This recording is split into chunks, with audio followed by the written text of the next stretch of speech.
Good afternoon. Thank you for joining us here at the Johnson Space Center for the Demo 2 post-Splashdown crew news conference. Just 2 days ago, Demo 2 spacecraft commander Doug Hurley and Joint Operations Commander Bob Behnken splashed down in the Gulf of Mexico after 64 days in space, completing the first crewed flight of the Spacex Crew Dragon. Their mission was to test the capabilities of the new commercial space vehicle for regular crew transportation to the International Space Station. But they contributed a whole lot more than that on their mission. During their 62 days aboard station, they dedicated more than 100 hours to scientific investigation and worked with the Expedition 63 crew on 4 spacewalks to upgrade the station's power system, among a number of other items. Today's crew news conference is the first opportunity after Splashdown to ask questions to Bob and Doug. We'll be taking questions on our phone bridge as well as on our social media platforms. If you're on the phone, please press *1 to add your name to our queue and ask a question. And if you're on social media, use the hashtag #AskNASA. Before we get to opening comments from the crew, we'd like to share some of the messages from around the world welcoming Bob and Doug back to planet Earth. Splashdown. Welcome back to planet Earth, and thanks for flying SpaceX.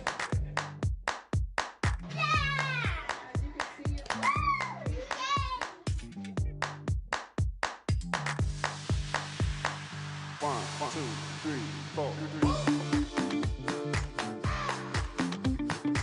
Love from India, #LaunchAmerica.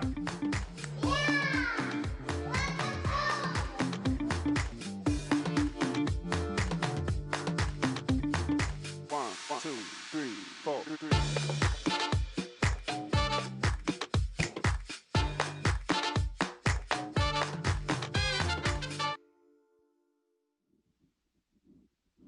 Thanks to all who submitted these messages using the hashtag #LaunchAmerica. We'll now pass it to the Demo 2 crew for some opening comments, starting with Doug Hurley. Well, it's great to talk to you today. We're just a couple days removed from Splashdown off the coast of Florida near Pensacola. Excited to be back. We're already working through our exercise and rehabilitation program to kind of get our Earth legs back. We were lucky that we worked out pretty hard on space station, and I think we've both done pretty well up to this point. We're also lucky in the fact that we landed in some pretty smooth waters thanks to the weather folks, and so I think that helped a lot. Just incredibly excited to be back, incredibly excited to share the mission with all of you in another way, and just so proud of the SpaceX and NASA teams to get Dragon through its first crewed flight flawlessly.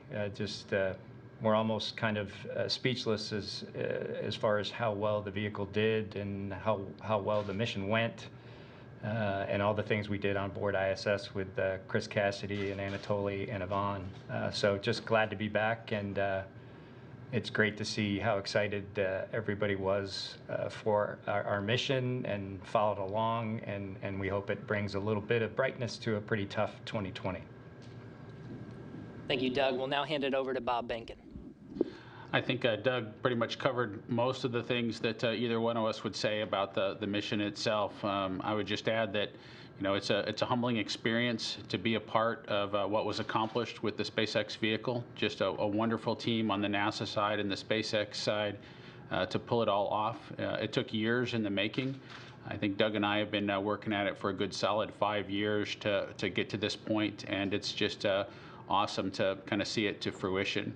I know that one of the things that we're most proud of is bringing launch capability back to the Florida coast, back to America, and of course landing safely at the end of all of that. And so just again, humbled to be a part of such an awesome team, and awed by what they accomplished. Thanks to you both for those initial remarks. We'll now open it up for questions. Again, if you're on our phone bridge, please press *1 to submit a question. To ensure we get to everyone's questions, please refrain from asking more than one at a time. We'll have a lot of questions, so if you find that yours has already been answered, press *2 to withdraw it. And if you're on social media, please use the hashtag #AskNASA. Let's start on our phone bridge first with Lauren Grush from The Verge. Hi, Bob and Doug. Good to talk to you, and congratulations on such a great launch. Leading up to this mission, the date of the launch was always so uncertain, and you mentioned you would plan your life in increments of weeks or months at a time. So I'm wondering, how does it feel now after all that buildup, now that it's over and you have a little more certainty in your schedule again? Thanks.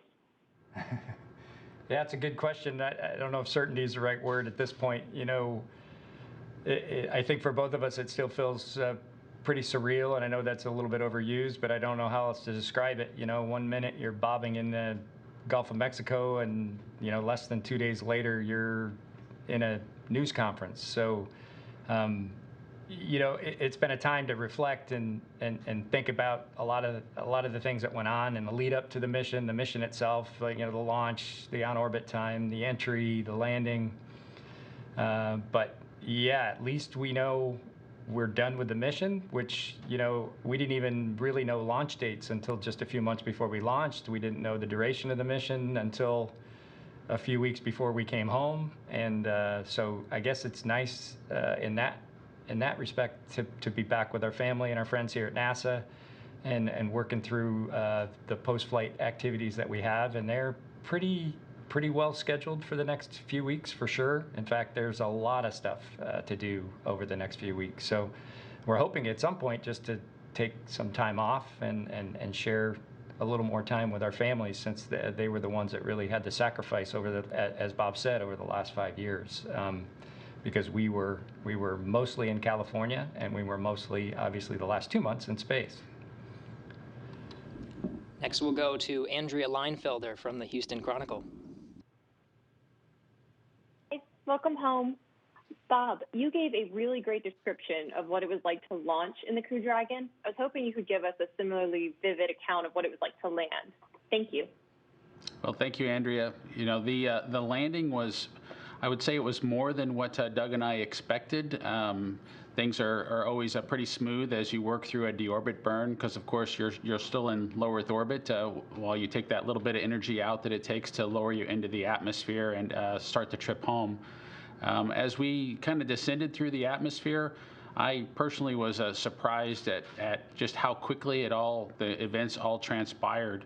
It seemed like just a couple minutes later, after the burn was complete, we could look out the windows and see the clouds rushing by at a much accelerated rate. You know, one of the things we didn't have a lot of time to do during our time docked to station with how busy we were was to really focus on the Earth for an extended period of time. And during free flight and Dragon, we were able to do that, and probably had a pretty good feel for the rate that the Earth was moving below us, and we could definitely tell things were picking up quick after we started that burn. Once we descended a little bit into the atmosphere, you know, Dragon really, it came alive. It started to fire thrusters and keep us pointed in the appropriate direction. The atmosphere starts to make noise. You can hear that rumble outside the vehicle, and as the vehicle tries to control, you feel a little bit of that shimmy in your body, and our bodies were much better attuned to the environment, so we could feel those small rolls and pitches and yaws, and all those little motions were things that we picked up on inside the vehicle. As we descended through the atmosphere, the thrusters were firing almost continuously, and I think the sound that makes, I did record some audio of it, but it doesn't sound like a machine. It sounds like an animal coming through the atmosphere with all that all the puffs that are happening from the thrusters and the atmospheric noise. It just continues to gain magnitude as you descend down through the atmosphere, and I think we both really noticed that aspect of things. All the separation events, from the trunk separation through the parachute firings, were very much like getting hit in the back of the chair with a baseball bat, you know, just a crack, and then you'd get some sort of a motion associated with that, usually pretty light for the trunk separation, but with the parachutes it was a pretty significant jolt. And a couple of jolts as you go through the disreefing of the parachutes as well. And so all the way down, we were talking about it. I think I took a line from an old movie that Doug and I were both familiar with at one point, because under the G load of about 4.2 Gs, I said, want to get some coffee? You know, much like we had seen in an old movie that we had watched, because that was really the feeling that we had, and that's the best way to describe it. If you've seen an old movie that happened to have some guys who'd been in a centrifuge, that's what we felt like. When the time came to splashdown, I think we were watching the altimeter, which is a GPS altimeter, so it's not super accurate everywhere that you're located. And so we got to below zero for our altitude on that indicator, which was a little bit surprising. And then we felt the splash, and we saw it splash up over the windows. It was just a great relief, I think, for both of us at that point. And I can't say enough about how well the SpaceX team trained us. You know, they provided us some audio clips of what it was like inside the Demo 1 vehicle, so that we were familiar with all those sounds. And reassuring is not quite the right word, because we think of it more in technical terms as, you know, pilots and engineers riding along with that vehicle. But when it performed as expected and we could check off those events, we were really comfortable coming through the atmosphere, even though, you know, it felt like we were inside of an animal. Let's go to David Hurley from the Discovery Channel. Oh, Bob, what a description. Welcome back to both of you. I have a lot of technical questions, but let's do the fun question and the big question. Bob, did you leave something for Megan? You don't have to tell me what it is. Will SpaceX leave it there? And Doug, you said you would talk about the historical meaning afterwards. Here we are. Big picture, what does this mean? Thank you, gentlemen. Welcome home. You go first. Well, inside the vehicle, you know, it's not something we don't do is leave things behind. We do our best to, you know, keep it in ship shape. We did leave a patch inside the vehicle. There's a Demo 1 sticker that we added, and we did give the ship a name, Endeavor. And I'm hopeful that they'll be able to keep both of those things as they go forward and add their decal to the interior of Endeavor. I guess for me, from the historical aspect, that I think, yes, certainly the first U.S. crewed vehicle since the shuttle, so 9 years ago. Certainly, personally, it's significant because I was the last shuttle pilot and then the first Commander Dragon, and so it's neat to think about now. You know, and I certainly, maybe a year from now, we'll think a lot more about it. But I'm more. I think what's more important to me is the historical aspect for NASA and certainly for SpaceX. It just, for a company that's only been around for a decade or a little more than that, to build a spaceship that takes crew into orbit and returns them safely, is just that part of the historical aspect for me is probably most significant. And to be part of that for me is also by far the most important and one of the most incredible highlights that I'll have from a professional career, to just share in that journey, that odyssey, that endeavor, as we named our ship, was just one of the true honors of my entire life, but certainly my professional career. We'll now go to Marcia Dunn from Associated Press. Hi, I'm wondering, did either of you realize real time that you were surrounded by pleasure boats filled with gawkers so soon after Splashdown? And if so, were you concerned? And if you were unaware of them, were you surprised to find that out afterward? And Bob, a real quick question, when's the puppy arriving? Well, I guess since Bob's got a really important question to answer, I'll talk about the boaters. You know, this is something that we discussed as a NASA SpaceX group prior to Demo 1, actually.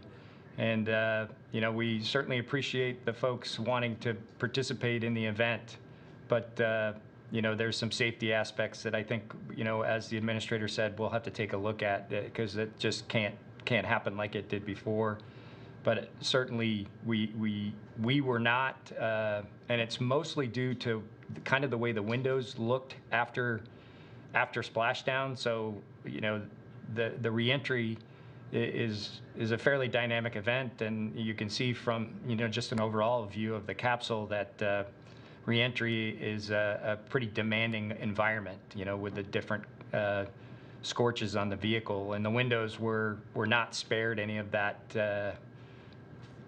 You know, to look out the windows, you could basically tell that it was daylight, but very little else. So we didn't really see anything clearly out the windows until the SpaceX recovery crews got near us with the fast boats, and then we could see a head or two out the window. But yeah, I had absolutely no awareness of the other flotilla that was out there until we were back on board Ghost Searcher and in the medical facility.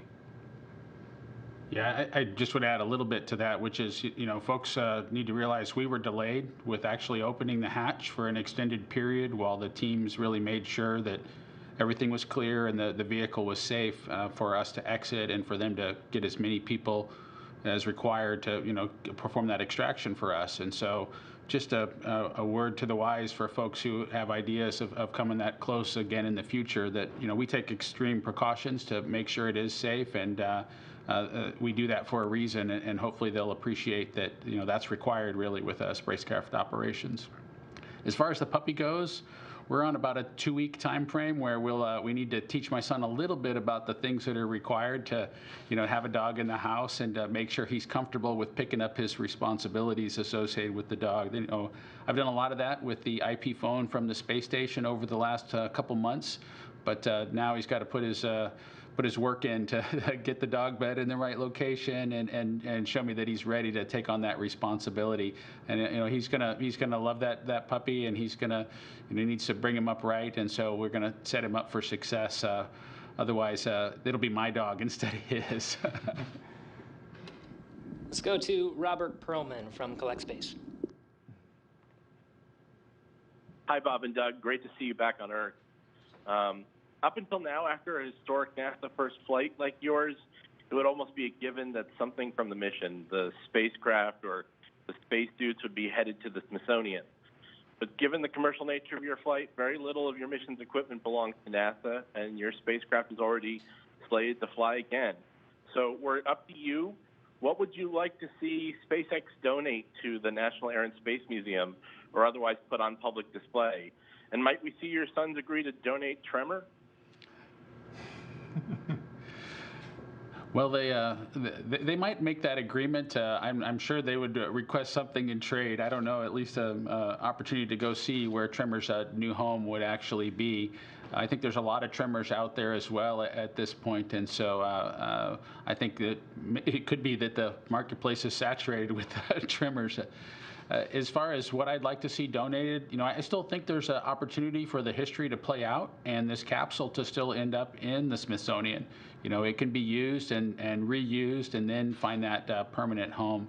SpaceX has done a wonderful job. If you've ever visited or seen pictures inside the facility there in Hawthorne, they do have hardware that they've flown or hardware that they've tested and managed to put on public display. Right here, we do have here in Houston at the Space Center Houston, they do have a first stage now that was used, and it's nice to have that in full public view.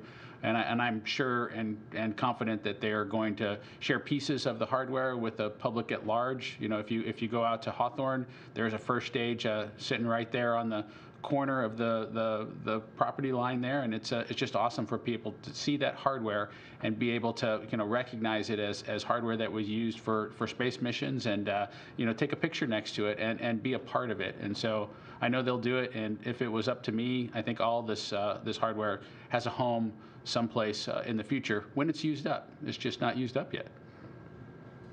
Thank you. We're now going to switch to social media for just a second. First of all, you have folks from all over the world on Twitter and Facebook saying hello and congratulations. Brazil, England, Canada, Argentina, the Netherlands, all over the U.S., just to name a few. But this seems to be a common theme. This one's from Shanika.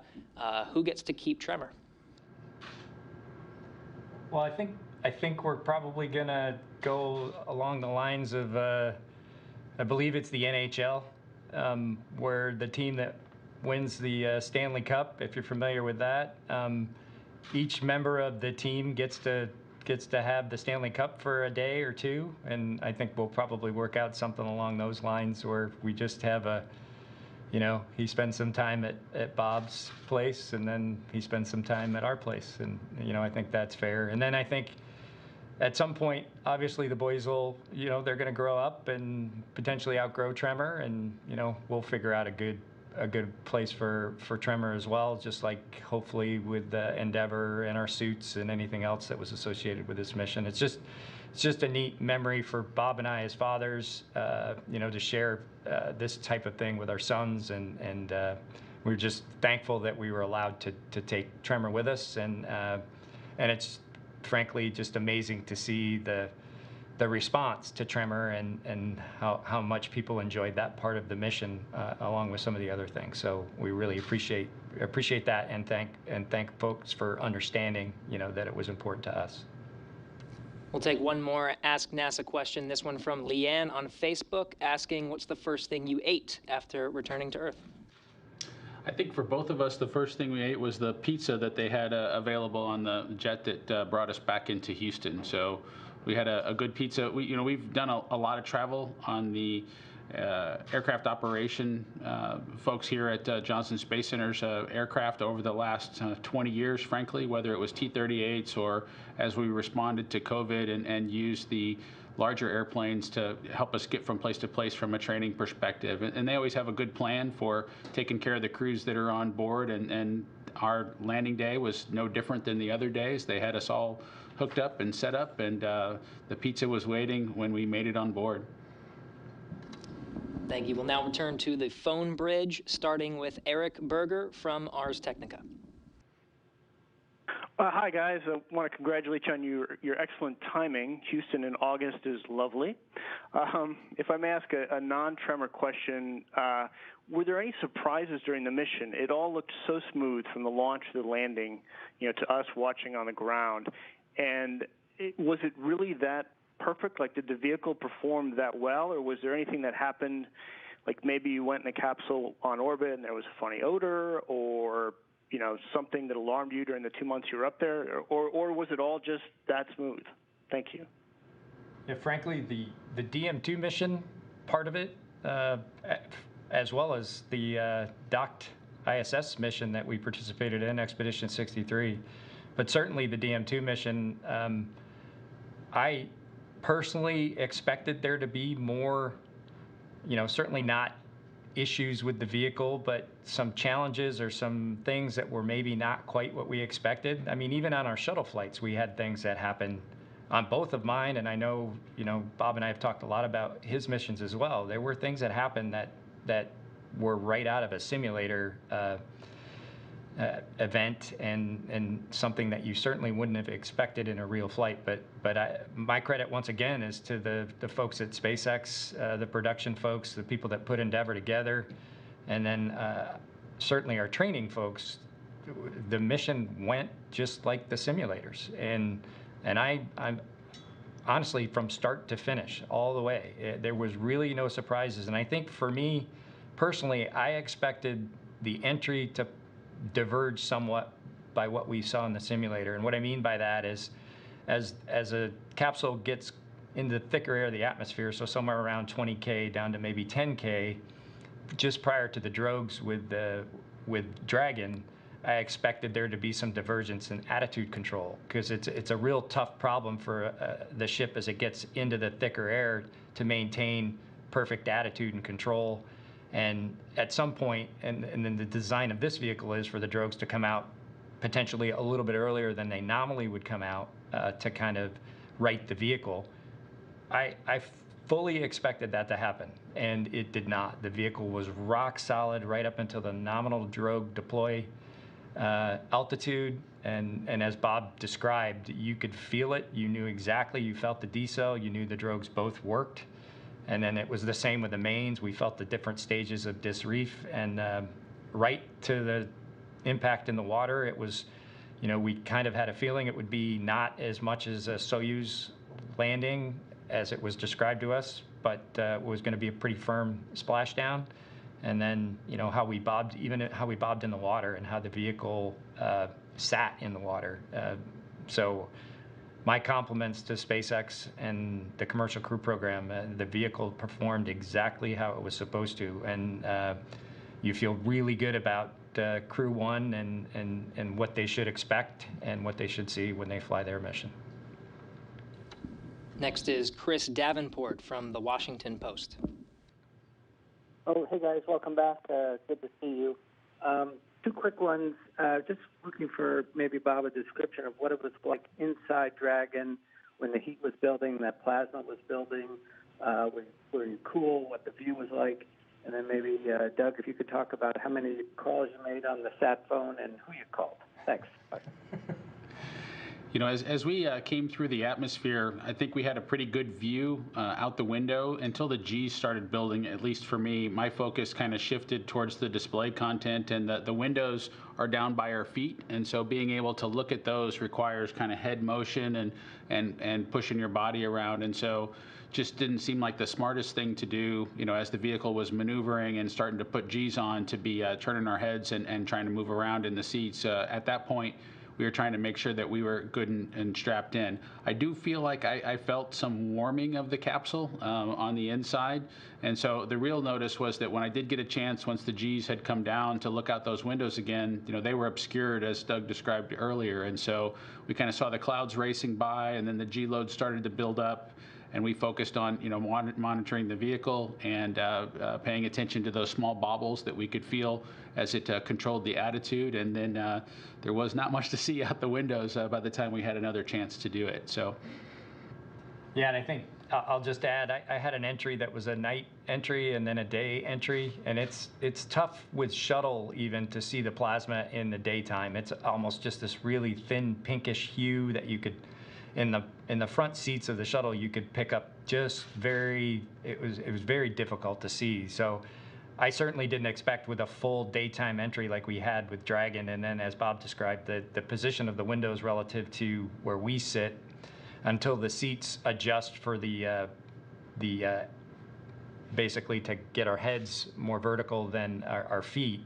After we're under parachutes, you really have to work pretty hard to just see out the windows. And as far as the sat phone, yeah, that probably was pretty funny to hear that you have astronauts calling whoever we can call. But there was a real reason for it. You know, Nick Hague, when he had his abort on board Soyuz, they also have a phone where they're able to call folks, but some of the numbers either weren't correct or weren't loaded.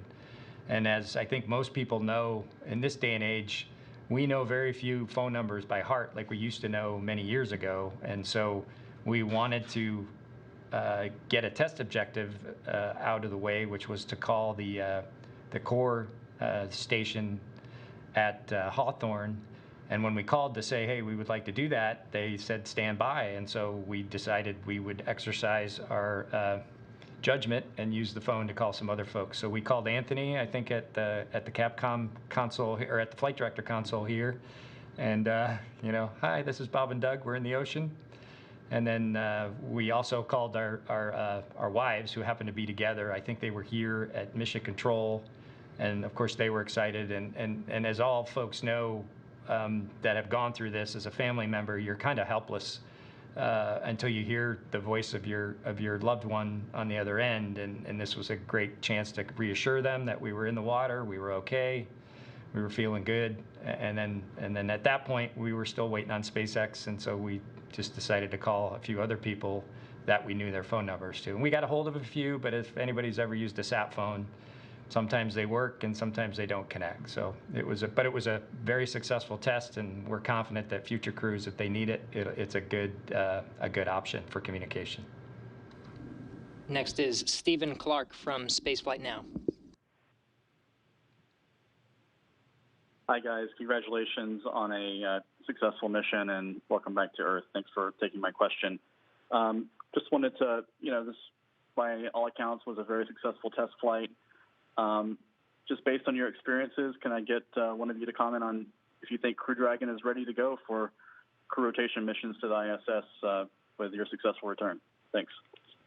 I think both of us are in agreement, no questions, that the Crew Dragon, once they finish the certification process, they do need to look at the data from our entry. It's not just the end users' anecdotes of how well it performed. They will do a very thorough review, both on the SpaceX side and the NASA side, to make sure that they're comfortable. But from a crew perspective, I think that it's definitely ready to go. There are things that can be improved, just like even with the final flight of the space shuttle. I know Doug will tell you that there are things that could have been improved or would have been improved if we flew 136. And so there'll be some things that we'll have some ideas about how we could make better to make things a little bit more comfortable or a little bit more efficient inside the vehicle for those crews. But from a crew perspective, I think we're perfectly comfortable saying that Crew 1 is ready when they finish the engineering and analysis associated with certification. One thing I would just like to add about that, Bob and I talked many times over the last couple of years about the duration of the flight, and for a long part of that, until just essentially the beginning of this year, it was going to be the same length as the DM1 flight, so just a few days in space. And I personally feel a lot better, even though there were some challenges dealing with the duration of the flight and when all that would come together. I certainly feel much better from the Crew 1 perspective and subsequent flights of having Dragon dock to station for 2 months. It is a much better outcome for me than if we'd have just been up there a few days. If you're asking the Crew 1 folks to be up there for a full up 6-month-ish type duration, I think they should have a lot more confidence that the vehicle does fine in the quiescent mode, dock to station, and there wasn't anything that maybe wouldn't have been uncovered had we just been up there for just a few days. So I thought that was a much better outcome. We have Gina Sinceri from ABC News. What mission would be on the books for you both next? What would you like to do?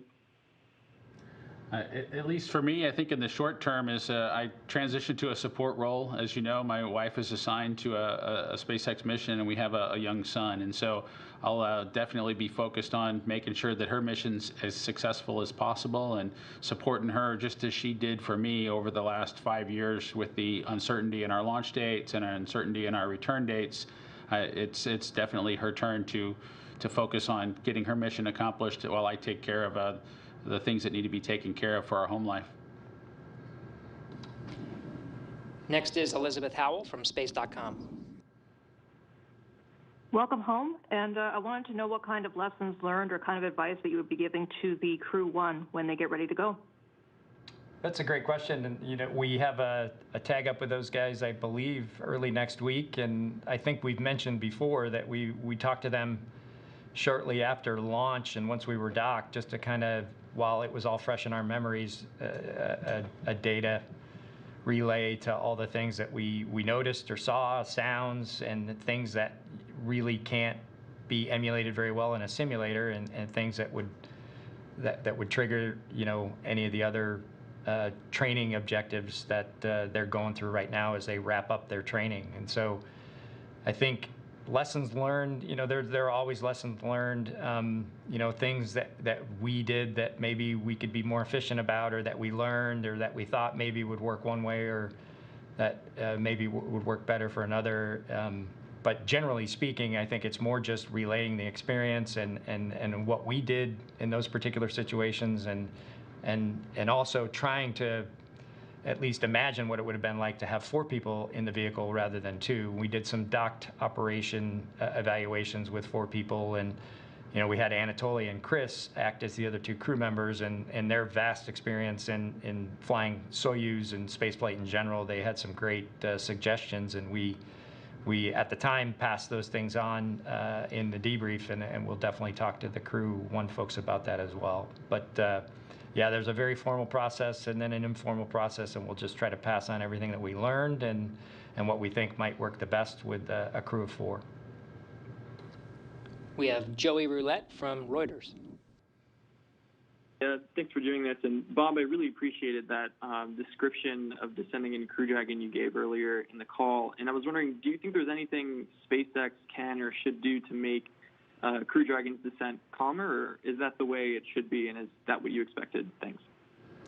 I think from a crew perspective, really what's important is that you understand the events that the vehicle is going to go through and know what to expect. And so the thing that I found most valuable, having gone through that experience, was something that actually the launch team put together for us, pulled together some ascent video from both Demo 1 and the abort test that they performed to show what the sounds in Dragon were synced up with the video feed. And so being able to watch that and hear the sounds and see what they corresponded to on the video from the outside tracking cameras that were in place was just invaluable from my perspective, and really understanding what the vehicle was going to be going through and be comfortable as we went through it and monitor it appropriately. And so, both Doug and I had confidence, like we described earlier, that the drogues had come out and that the reefing had happened according to schedule, just based on being able to watch that video and hear the sounds and have it all synced up. We just knew what to expect.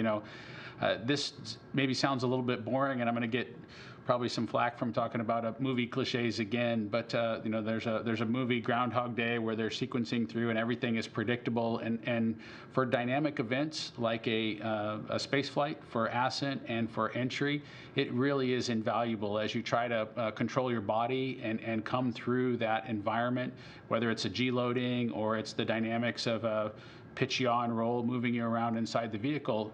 Knowing what to expect really sets you up for success to work your way through it and do anything that you might need to do in those dynamic situations. And I think that video that the SpaceX team put together was just wonderful, and I watched it again on orbit and before we came home, and I know that'll be in our list of things that we recommend to the Crew 1 guys, if they haven't already watched it, that's something that they should kind of commit to memory and consider even having available on orbit.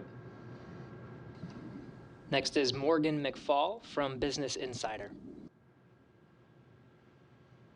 Hi, Bob and Doug. Welcome home, and thanks so much for taking my question. I'm wondering what you would most like to see for the partnership between NASA and SpaceX going forward, and what are you most excited about in this new era of human spaceflight? Thank you. Well, it's neat to see SpaceX is in the competition to build the lunar lander with 2 other companies. And we've had, as an agency, we've had a wonderful partnership with SpaceX, from commercial cargo to commercial crew, and they just continue to work towards the goal of getting humanity out into the cosmos. And it's been a great relationship. It's been very beneficial for both SpaceX and for NASA. And this, once again, the success of DM2 proves that it should be something that we should continue. And I'm excited to see that happen. It was a lot of work to get from where we started 5 years ago to now, but it's just, they're a wonderful company to work with, and they have some incredibly talented people, and I think there's plenty to come from the relationship that NASA and SpaceX have. From my perspective, it really is critical that we continue to try to build on that relationship that Doug's referred to. It won't be appropriate if we take the next step, which is to restart with a different NASA team and a different SpaceX team. We really need to leverage those relationships and continue with all the 5 years of experience that we have of figuring out the things that NASA can best share with SpaceX to make them as successful as quickly as possible. And that applies to all the partnerships that NASA sets up, is figuring out the best way to communicate and share information is how we're going to all cooperate to get to our end objective. And so I just am really excited as we go forward that the relationships and the work that's the groundwork that's in place is going to be leveraged to accomplish even more great things in the future. We'll take one from Mark Coreau from Aviation Week. Wondering what the primary question you're getting from your astronaut colleagues is and what you're telling them about the experience. Actually, we haven't had a ton of interaction with anybody, given that, when you get back from space, you have a pretty compromised immune system to some degree, so we're taking every precaution that we can to try to stay away from most folks, although there is a lot of medical testing and rehabilitation that's going on. But there'll be time to do debriefs, and I think, as I mentioned before, certainly with the Crew 1 folks coming up here pretty shortly. But yeah, we haven't seen a lot of them because we're just in the stage of the pandemic where we're still, I think, even the folks that haven't gone to space are trying to distance and wear masks and those kinds of things. But we definitely know that there are a lot of questions. We've certainly gotten a lot of texts and emails, and hopefully we can describe everything from memory that is pertinent. And as Bob said, SpaceX will certainly have a synced up video with audio for our ascent as well as our entry that will be passed on for multiple crews for them to use. Yeah, I would say we're still in the phase where all of our astronaut colleagues aren't asking us for information. They know now is not the time for that. They're asking us, do we need anything? Are our families well taken care of? Are we in good shape? And so that's their primary focus right now is, taking care of the team, which is the astronaut office. And so all the well wishes that come in are, do you need anything? Is there, don't climb a ladder, I'll change the light at your house, all those sorts of things. And it's just been wonderful how many folks have reached out to try to, make sure that we're well taken care of after the mission that we just went through. And it's like that for every mission when crews come back. We'll now go to social media for a few more questions there using hashtag #AskNASA. This one comes from Natalie on Twitter. What is the reconditioning process like to get reacquainted with gravity? Well, we'll spend 2 hours every day with our strength and conditioning specialists, and it's essentially just a walk before you run, literally, type process. We do some stretching, we do some aerobic exercise, we do some lifting, and some agility drills, and it's you're pretty tired after the 2 hour process, and we've just started it yesterday, so on day 2. And it will continue for roughly 45 days. And most people really adjust in that time, certainly before you get to 45 days, but it's a continuous process to get you right back to where you were pre-flight. We'll take one more from social media, this one from Leo on Twitter. What is the greatest lesson that a young person can learn from this mission, especially in these challenging times? I think the greatest lesson folks can take from our experience is one of perseverance. Doug and I didn't get to this opportunity, and this team didn't get to this success without years of hard effort, challenges along the way. Doing something complicated like developing a new spacecraft and launching it, developing a new rocket, and then putting a spacecraft on top of it and launching it to the International Space Station is it's a tremendous level of effort that's required to accomplish that.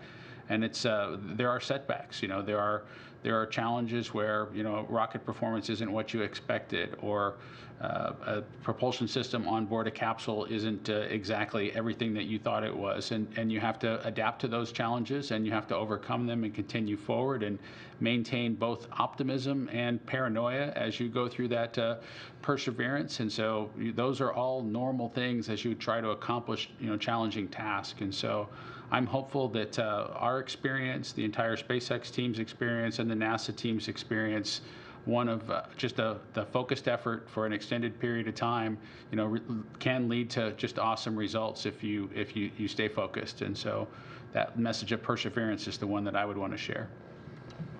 We'll now go back to the phone bridge, starting with Marina Corin from The Atlantic. Hi, Bob and Doug. Welcome back. What advice would you give to future Crew Dragon passengers who are not astronauts? And a quick second question. You've been close friends for years. Did your friendship survive this historic experience? All right. What advice would we give the non-professional astronaut when they're flying on Crew Dragon? Purely that SpaceX and NASA collaborated to build a tremendous vehicle that is very capable of the mission to go to and from low Earth orbit safely. It's a comfortable vehicle. There are things that are just an aspect of flying in space that I think most folks don't quite realize or understand. There are times when it's uncomfortable. There are times when of course you can't take a shower. Going to the bathroom is a challenge, but I think in general, it's an outstanding vehicle, and they should be excited to fly on board to get that experience if they're lucky enough to do it. And I think as far as our friendship, it certainly survived. If anything, it just got stronger. Being part of a crew with Chris and Anatoly and Ivan, it was just neat to see the team developed. As Bob had mentioned before, and I'm sure I did too, we've known Chris for a long time. I flew with Chris on our first flight together, and it just was really neat to see the Expedition 63 crew develop and work through the last few months, and it was very, very rewarding. And I think for me personally, maybe I didn't appreciate that aspect of it as much, going into the flight, because I think, our huge concern and challenge was making sure DM2 flew the way it ended up flying successfully. And so it was neat, and it just was such a huge advantage, I think, for Bob and I, that we are close friends, that just the crew coordination part of it and Flying Dragon was almost via telepathy sometimes. We didn't even have to say anything, whether we were pointing at something or if we just at that particular moment looking at that part of a display, because that's what we knew would be the thing that was most important. And I just think that I know that doesn't necessarily always go into the selection process, but I think in this case, when we were selected to fly this mission together, it certainly gave us a distinct advantage over some crews, and it was certainly very much appreciated by me. Yeah, just as Doug said, being able to add Chris to our friendship and Anatoly and Yvonne is really how Expedition 63 worked out. It was us focused on the mission, and Chris, as the commander of the space station, being able to shift into the support role when it came time for us to get docked, and then us to shift into our support roles once we were on board the space station. Of course, the spacewalk activities have various sync points where the leadership kind of moves around, and we were able to do that very seamlessly, and part of that is related to just how close and how strong our friendships were kind of across the board. And of course, when we came to the end of the mission and it was time to undock, Chris jumped back into that support role again and helped us with the cargo transfer that we needed to put in place, some of the powered payload activities. We just it was all very seamless. Folks understood what their responsibilities were, and we were able to cooperate and work together to make it all happen and get the mission done. And so I would say, our friendship is stronger, and we added some folks to our circle as well. Next is Mary Liz Bender from Cosmic Perspective. Welcome home, Bob and Doug. I want to first thank you for sharing that wisdom on perseverance.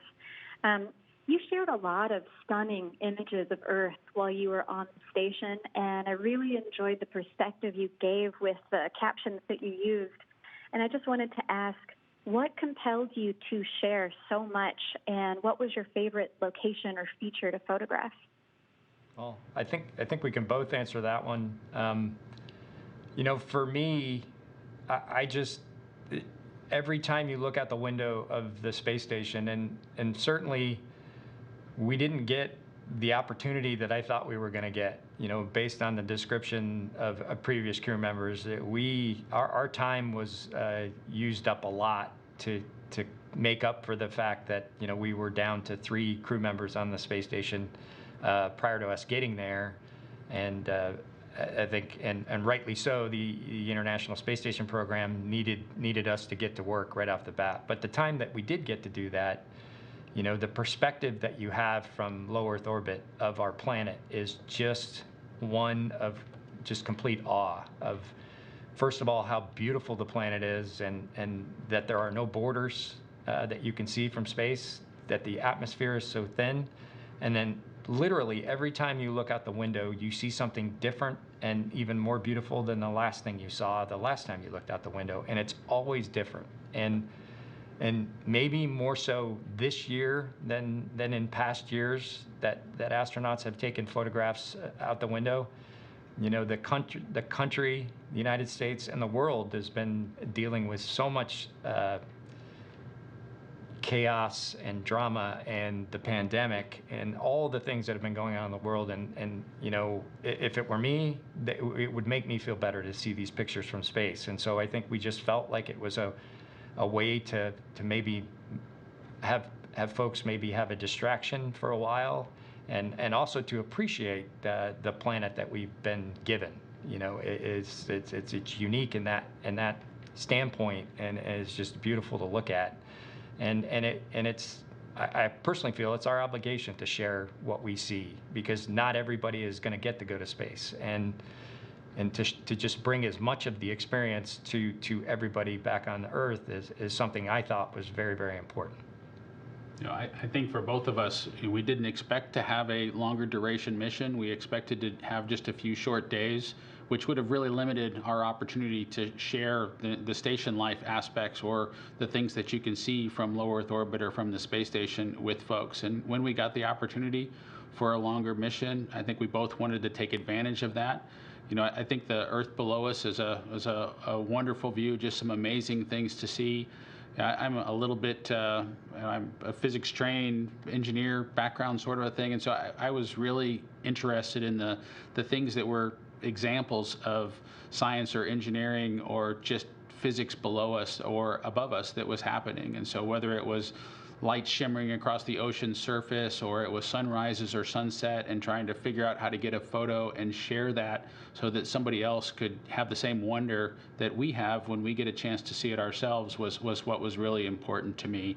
We had some interesting, conditions during the flight. We had a period of time where we were in continuous daylight. We got to do a spacewalk in continuous daylight, which was just crazy to imagine, being outside the entire time with the sun up the entire time was just a strange thing to kind of get your mind around, and we got to have that experience. And so as a part of that, I think it took away the opportunities for us to get as many shots of the comet Neowise that was rising. It kind of came in that same period, so we had too much light to be able to see it very much. But just all those things that you can see, whether it's lightning or the cities at night, or look out at the Milky Way and see the stars in the background, or just see the glow of the Earth and see that it is not dark even at night compared to the darkness of space, is just imagery that we wanted to share and maybe spark an interest of the wonder that we were able to see, and whether it's a child or an adult that's out there, so that